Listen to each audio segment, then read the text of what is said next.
Hello hi welcome to big news. నేను మీ గౌసుద్దీన్ షేక్. ఉన్నదే రాస్తా, చూసిందే చెప్తా. రాజేంద్ర నగర్ బీఆర్ఎస్ ఎమ్మెల్యే ప్రకాష్ గౌడ్ ఎందుకు యూటర్న్ తీసుకున్నారు, ఎందుకు వెనుకడుగేశారు? రాజకీయ భవిష్యత్తుపై ఆయనకు అనుమానాలు తలెత్తాయా, లేక కేసీఆర్ కొరడా జులిపించారా, కేసీఆర్ కట్టడి చేశారా? అసలు ప్రకాష్ గౌడ్ ఎందుకు ముందుకు అడుగు వేశారు, ఎందుకు వెనుకడుగేశారు, అసలు ఎందుకు యూటర్న్ తీసుకున్నారు? ఇప్పుడు రంగారెడ్డి జిల్లాలోను, రాజేంద్ర నగర్లోను, తెలంగాణ రాజకీయాల్లోనూ ఇప్పుడు ప్రకాష్ గౌడ్ వ్యవహార శైలి చర్చనీయాంశంగా మారింది. కాంగ్రెస్ పార్టీలో చేరతానంటూ స్పష్టంగా ఆయనే ప్రకటించారు. ముఖ్యమంత్రి రేవంత్ రెడ్డికి హామీ ఇచ్చారు. కానీ వెంటనే ఒకరోజు గడిచిందో లేదో ఆయన యూటర్న్ తీసేసుకున్నారు. కాంగ్రెస్ పార్టీలో చేరేదే లేదు, బీఆర్ఎస్లోనే ఉంటానంటూ ఆయన అధికారికంగా ప్రకటించారు. ఇంతలోనే ఏమైంది? ప్రకాష్ గౌడ్ ఎందుకు మనసు మార్చుకున్నారు, ఎందుకు యూటర్న్ తీసుకున్నారు? ఇప్పుడు బీఆర్ఎస్ శ్రేణుల్లోనూ కాంగ్రెస్ శ్రేణుల్లోనూ ఇదే ప్రధాన చర్చ. తెలంగాణలో కాంగ్రెస్ ప్రభుత్వం ఏర్పాటైన తొలినాళ్లలోనే ప్రకాష్ గౌడ్ ముఖ్యమంత్రి రేవంత్ రెడ్డిని కలుసుకున్నారు. తమ ప్రాంతానికి చెందిన సమస్యల పరిష్కారం కోసం, తమ నియోజకవర్గం అభివృద్ధి కోసమే ముఖ్యమంత్రిని కలిసి అనేక విన్నపాలు చేశానని మెమోరాండం సమర్పించాలంటూ ప్రకాష్ గౌడ్ అప్పట్లో ప్రకటించారు. కానీ ప్రకాష్ గౌడ్ కాంగ్రెస్ పార్టీలో చేరతారు, చేరక తప్పదు, ఆయన ఖచ్చితంగా చేరతారంటూ అప్పట్లో ప్రచారం జరిగింది. కానీ ప్రకాష్ గౌడ్ మౌనంగా ఉండిపోయారు. సడన్గా కేసీఆర్ తమ పార్టీలోకి వచ్చేందుకు 20 మంది కాంగ్రెస్ ఎమ్మెల్యేలు సిద్ధంగా ఉన్నారని ప్రకటించిన మరుసటి రోజు రేవంత్ రెడ్డి పిలుపు మేరకు ఆయన మళ్ళీ సీఎం దగ్గరికి వెళ్లారు, ఆయన్ని కలుసుకున్నారు. రేవంత్ రెడ్డి ఈ సందర్భంగా పార్టీలోకి రావాల్సిందిగా ఆయన్ను ఆహ్వానించారు. ప్రకాష్ గౌడ్ కూడా పార్టీలో చేరతానంటూ ఆయనకు మాటిచ్చారు. అయితే తమ ప్రాంతానికి చెందిన నాయకుల అభిప్రాయాలు కనుక్కున్న తర్వాతే ఏదైనా నిర్ణయం తీసుకుంటానంటూ ఆయన చెప్పారు. కానీ ప్రకాష్ గౌడ్ చేరుతారనే అభిప్రాయం బలపడింది. ఖచ్చితంగా ఆయన కాంగ్రెస్ పార్టీలోకి వెళ్ళిపోతారనే ప్రచారం కూడా బాగా జరిగింది.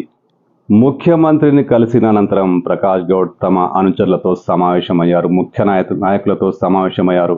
కాంగ్రెస్ పార్టీలో చేరేందుకు నిర్ణయించుకున్నట్లు ఆయన ఓపెన్గానే పార్టీ నేతలకు చెప్పారు. ఎందుకు చేరాల్సి వచ్చింది, ఎందుకు చేరాల్సిన పరిస్థితులు ఏర్పడ్డాయి, తమ ప్రాంతం రాజేంద్ర నగర్ ప్రాంతం అభివృద్ధి కోసమే కాంగ్రెస్ పార్టీలో చేరదామంటూ ఆయన నేతలకు సూచించారు. ఆయన అనేక సమావేశాలు, ఒక 2-3 సమావేశాలు నిర్వహించి తన అభిప్రాయాన్ని తమ శ్రేణులకు అర్థమయ్యేలా చెప్పగలిగారు. కానీ సడన్గా చేరతారు అన్న అభిప్రాయం బలపడిన క్షణమే రేపో మాపో రేవంత్ రెడ్డి సమక్షంలో కాంగ్రెస్ కండువా కప్పుకుంటారని ప్రచారం జరిగిన క్షణంలోనే ఆయన సడన్గా మాట మార్చారు. కాంగ్రెస్ పార్టీలో చేరే ప్రసక్తే లేదంటూ ఆయన సెలవిచ్చేశారు.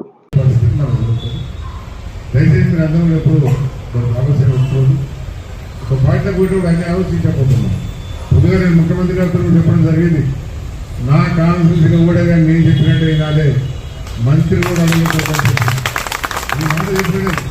మంత్రి కూడా నాకు చెప్పదు రావద్దని చెప్పి ఇనాగ్రేషన్ కూడా నేనే చేస్తాను, మంత్రి కూడా చేయవచ్చు. టీఆర్ఎస్ ప్రభుత్వం రద్దు చేసుకున్నాం, మంత్రులు కూడా ఒకనాడు అడిగారు, నేనే చెప్తాను. అలాంటి పరిస్థితి పార్టీ తీసుకుపోతాను నేను, భయపడుతుంది కాదు. మళ్ళీ పురేదించే పార్టీ ఎక్కడ పోలేమో ఈడేమని అంటారు. ఎందుకంటే ఎప్పుడు ఆలోచన అవసరం లేదు మనకు. ఏదైనా నేను ఆలోచిస్తున్నాను. ముఖ్యమంత్రి గారు ఒకటే అడిగినా, పొద్దుగా అడుగుతాను.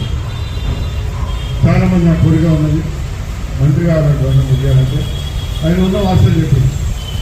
అన్న ఈ పార్టీ పరిస్థితి మీకు తెలుసు, మీరు అడిగేది వాస్తవమే. నాతో అయితే ప్రకాష్ గౌడ్ ఎందుకు యూటర్న్ తీసుకున్నారు, ఎందుకు మనసు మార్చుకున్నారు, కాంగ్రెస్ పార్టీలో చేరేదే లేదని ఎందుకు ప్రకటించారంటే, విశ్వసనీయంగా అందుతున్న సమాచారం ప్రకారం కేసీఆర్ ప్రకాష్ గౌడ్ను కట్టడి చేశారు. ఇప్పుడు నువ్వు ఒంటరిగా చేరడం వల్ల లాభం ఏంటి, నువ్వు పార్టీలో బీఆర్ఎస్లోనే ఉండు, నీకు ఉన్నతమైన పదవులు ఇస్తాం, ఒక్కడిగా పార్టీలో చేరితే టెక్నికల్ ప్రాబ్లమ్స్ వస్తాయి, అనర్హత సమస్య ముందుకు వస్తుందంటూ కేసీఆర్ ఆయనను హెచ్చరించినట్లు తెలుస్తుంది.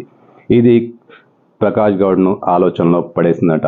ఎందుకంటే దానం నాగేందర్ పరిస్థితి ఇప్పుడు చూస్తూనే ఉన్నాం. దానం నాగేందర్కు ఉన్న సమస్యలాగే తనకు ఎక్కడ సమస్యలు వస్తాయనంటూ ప్రకాష్ గౌడ్ కాస్త వెనుకడుగేసినట్టు చెప్తున్నారు.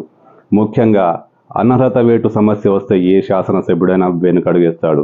ఈ పరిస్థితులే కేసీఆర్ ప్రకాష్ గౌడ్కు చాలా స్పష్టంగా వివరించినట్లు తెలుస్తుంది. ఈ నేపథ్యంలో బయటికి వెళ్ళడం కంటే బీఆర్ఎస్లో ఉండడమే బెస్ట్ అని ప్రకాష్ గౌడ్ డిసైడ్ చేసుకున్నారట.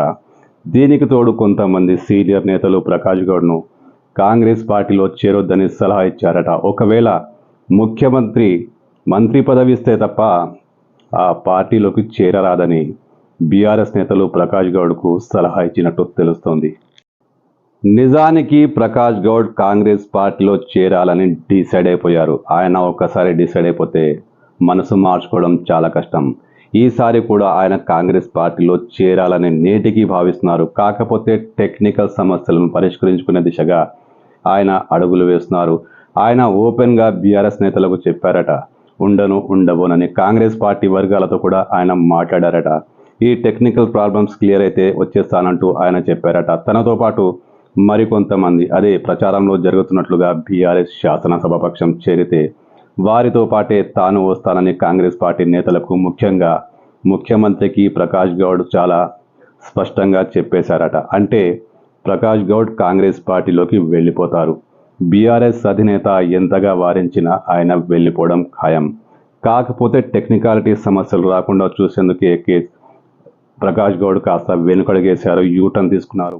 దీన్ని బట్టి అర్థమైంది ఏంటంటే కొంతమంది బీఆర్ఎస్ శాసనసభ్యులు కాంగ్రెస్ పార్టీలోకి వెళ్ళిపోయేందుకు రెడీగా ఉన్నారు. బెడే సర్దుకొని సిద్ధంగా ఉన్నారు. కానీ అనర్హత వేటు అనే ప్రమాదం వారిని వెనుకడుగు వేసేలా చేస్తోంది. ఇలాంటి పరిస్థితులను తప్పించుకోవాలంటే మూకుమ్మడిగా కొంతమంది బీఆర్ఎస్ ఎమ్మెల్యేలు కాంగ్రెస్ పార్టీలో చేరాల్సి ఉంటుంది. బీఆర్ఎస్ శాసనసభాపక్షం విలీనం కావాల్సి ఉంటుంది. ఇప్పుడు ముఖ్యమంత్రి రేవంత్ రెడ్డి కూడా ఇదే దిశగా పావులు కలుపుతున్నారు. అంటే బీఆర్ఎస్ ఎమ్మెల్యేలు కట్టకట్టుకొని కాంగ్రెస్ పార్టీలోకి చేరిపోతారు. అప్పుడు బీఆర్ఎస్ ఎమ్మెల్యేలకు అనర్హత సమస్య రాదు. ఎందుకంటే శాసనసభాపక్షం విలీనమైతే ఇక బీఆర్ఎస్ ఉనికిలోనే ఉండదు.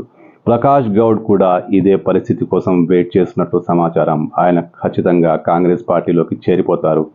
కానీ సమస్యలు రాకుండా, టెక్నికాలిటీస్ ఎదురు కాకుండా, అనర్హత వేటు పడకుండా ఉండేందుకే ఆయన వెనుకడుగేశారు. అందరితో పాటు ప్రకాష్ గౌడ్ కూడా కాంగ్రెస్ పార్టీలో చేరడం ఖచ్చితంగా జరిగే పని. ఎందుకంటే ప్రకాష్ గౌడ్ డిసైడ్ చేసుకున్నారు, ఆయన కాంగ్రెస్ పార్టీలోకి వెళ్ళిపోతారు.